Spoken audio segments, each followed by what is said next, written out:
Dumelang. Gompieno ke batla gore re lebe mo setlhogong se se buang ka tshiamo mo modimo. Ha re bua ka tshiamo, ha re lebelela mo Bible e na le go bua gore go na le tshiamo ya molao, go na le tshiamo e tang ka tumelo mo go Jesu Kriste. Mme rona re le ba Kriste ha re abiletswa tshiamo ya molao, ka gore tshiamo ya molao e tla bo e raya gore nna le wena tshwanetse re tshegetse molao otlhe, mme go tla bo go raya gore tiro yotlhe e Kriste a e rileng ga ena mosola.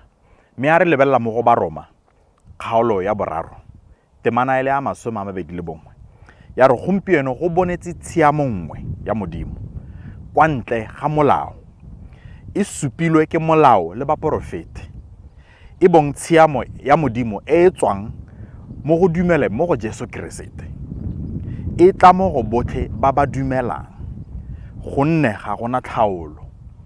E be e tswelela ka gore gonne rotlhe re leofile, ga gona ope o dirang tshiamo.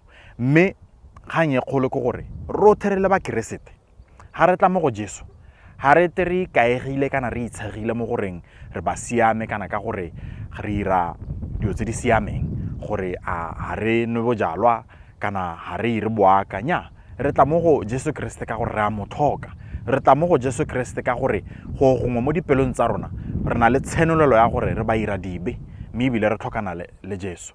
Mme ha sona re tla mo go ene, go tswelleng ga rona mo botshelong ba tumelo, re tswelela ka tumelo.